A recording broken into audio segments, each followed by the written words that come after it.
reading of the book.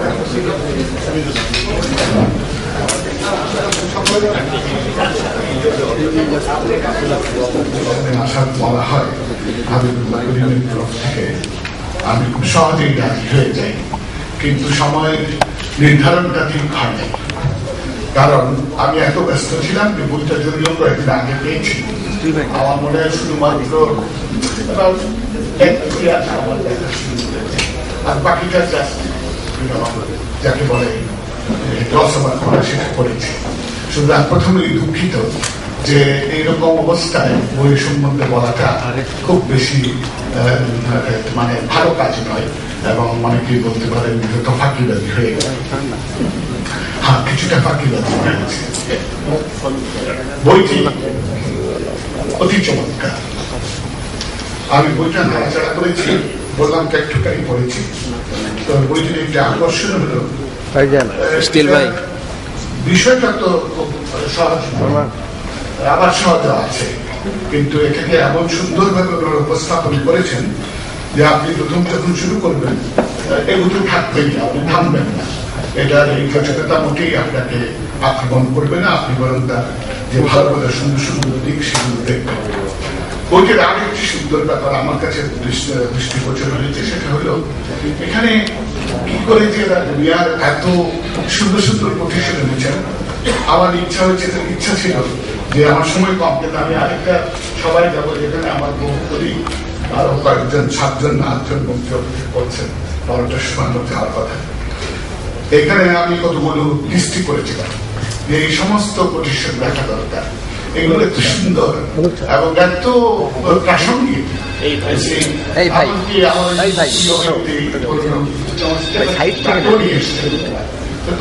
কত 200 বছর আগের মানুষ তাকেও নিয়ে এসছে, এটা। তবে আরেকটা বিষয় আপনাদের দৃষ্টি আকর্ষণ করব, সেটি হচ্ছে পৃষ্ঠা 114, dreaming of investment in Bangladesh. এখানে বলা হয়েছে যে career investment company will take over Bangladesh investment corporation. আর ঠিক তেমনি আরেকটি আছে, সেখানে আপনাদের আকর্ষণ করছি 157, যেখানে কামরুল, সামদারি আর করিম তারা সবাই 2021 সালে পৌঁছে গেছেন এবং আমাদের বলছেন যে আচ্ছা 2021 সালে কেমন হচ্ছে। বইটি আমার দেখতে সুবিধা হয়েছে এই জন্যে যে শুরুতে জমিনুল্লাহ চৌধুরী, যে যাকে আমি নিজেও গুরু মনে করি, সে জমিনুল্লাহ চৌধুরী একটা ছোট্ট উপক্রমণিকা দিয়েছেন এবং সেখানে তিনি এই বইটাতে কি আছে সে সম্বন্ধে সামান্য কথা একটা সুন্দর ভাবে সেটা প্রকাশ করেছেন। তার থেকেই বোঝা যায় কোন দিকটা আকর্ষণীয় হবে। তারপরে বইয়ের আরেকটি দিকটি দেখার বিষয়, আমরা প্রায় বইগুলোতে দেখি যে বই সম্বন্ধে বলা হয় বই যা আছে সেটা আছে ইত্যাদি ইত্যাদি। এইখানে কোয়েশ্চেন এন্ড আনসার্স, এটাও অত্যন্ত ইনোভেটিভ আইডিয়া। এখানে আমাদের 3জন লেখক লিডারের সঙ্গে একটা বাকযুদ্ধ অবতীর্ণ হয়েছেন এবং এটা করলে এই বইতে কি আছে তার একটা সম্ভব ধারণা করা যায়। অর্থাৎ তারপরে আপনি চুজ করতে পারেন আপনি কোন চ্যাপ্টারে একটুখানি দেখবেন, কোন চ্যাপ্টারে একটু স্কিপ করে যাবেন। তবে যেটা বললাম যে এনগেজিং বুক, এটা সবসময় পড়া অত্যন্ত উপযোগী। এখন আসেন মূল কথা যেটা তারা বলেছেন, তারা বাংলাদেশ 2021 একটা চিত্র তুলে ধরেছেন, সেটাতে কিভাবে যাওয়া যায় তার কথাও বলেছেন, ইতিহাস বলেছেন, ভালোভাবে এটা আমাদের সামনে উপস্থাপন করেছেন। কিন্তু এই ব্যাপারটা আমরা খুব কম জানি, ব্যাপারটা খুব পুরনো নয়। সমস্ত কম্পিউটার টেকনোলজি গুলো শুরু না হয়ে বলা যেতে পারে 1947 সাল, যখন আমরা আর কি পেলাম, তারপরে আস্তে আস্তে এগুলো আসলো। আমার নিজের আকর্ষণ আমি একটু না ধরলে আমার ভালো লাগবে না। আমি বিজ্ঞানের কাছাকাছি যাই না, দূরে থাকি, কিন্তু কাজের জন্য কিছু কিছু জায়গায় বিজ্ঞানের প্রযুক্তি লাগে এবং আমাকে এই টেকনোলজিতে প্রথম যে পরিচয় সেটা করে দেয় আমাদের মরহুম ডাক্তার গোলাম পানি। এবং আমার মনে হয় এই ইতিহাসে আপনার এটাও লিখবেন যে ওই যে মেইন ফ্রেম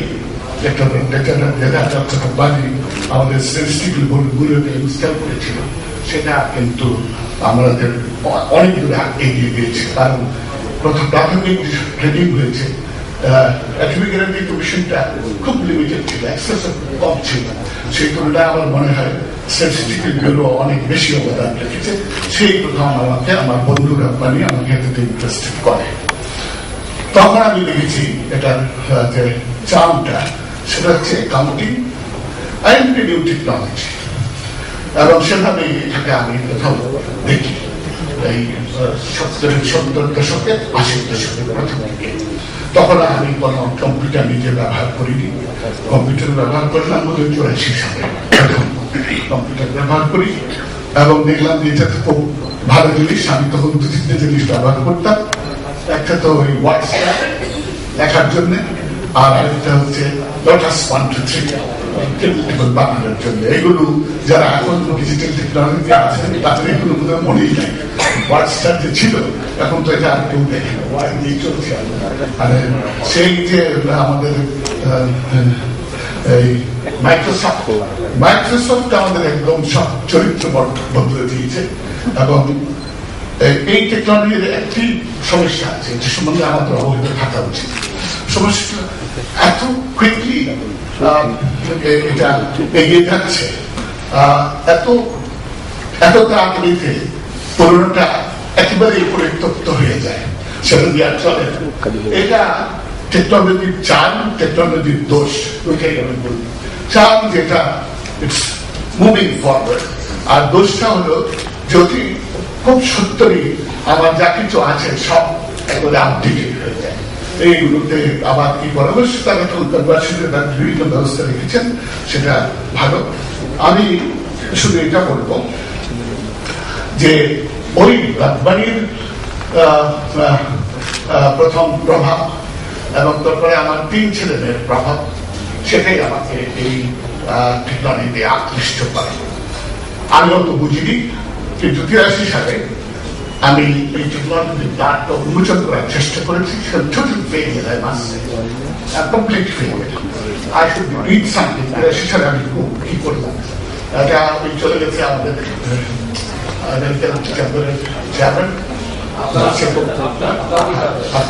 জানেন, in order to modernize account keeping system in the country and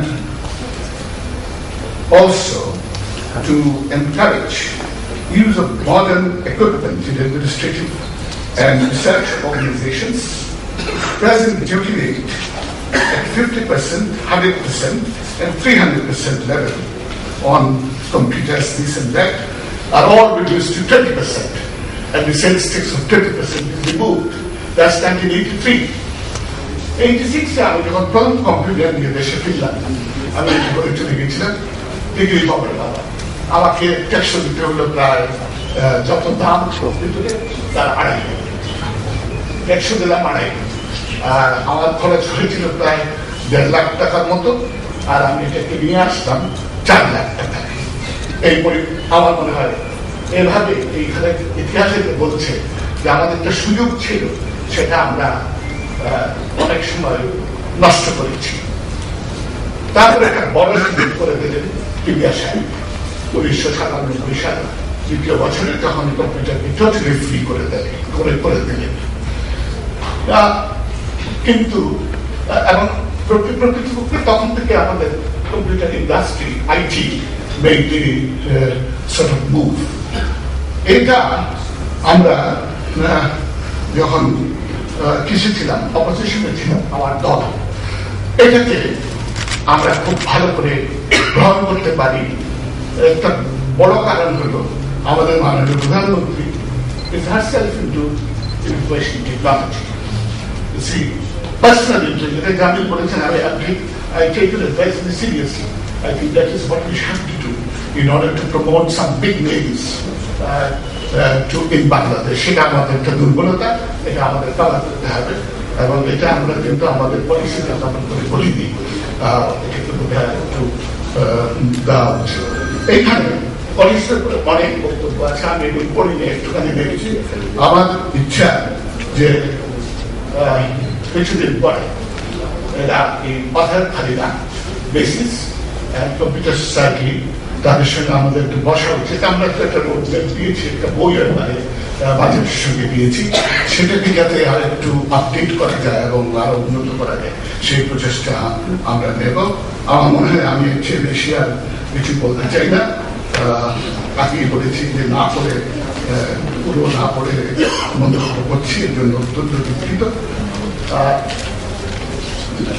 বইটিতে আয়তন দেখে এরকম খুব রোমাঞ্চে, খুব ভালো সাইজের বই। এটা হাতে নিয়ে একটু আকর্ষণ এসে গেলে এটা চলতেই থাকবে। খুব ভালো জিনিস তারা করেছেন। এটা খুব দরকার, কারণ এই যে এই টেকনোলজি এত তাড়াতাড়ি বদলে যাচ্ছে, এত তাড়াতাড়ি এইসব গ্লসারি চেঞ্জ হচ্ছে, এটা খুবই একটা উত্তম কাজ হয়েছে। যাই হোক, আমাকে এখন যেতে হবে, জন্য আমি সব কাগজপত্র দিয়ে এখানে দাঁড়িয়েছি যাতে বক্তৃতা শেষ করি পাঠিয়ে যেতে পারি। একটা ভালো অনুষ্ঠান এবং এটা আরো চলতে থাকুক। যদিও উপস্থিতি সেরকম বড় হয় না, সেটা স্বাভাবিক। এরকম সেরকম সময় খুব বেশি বড় হয় না উপস্থিতি, যেটা খুব কার্যকর উপস্থিতি।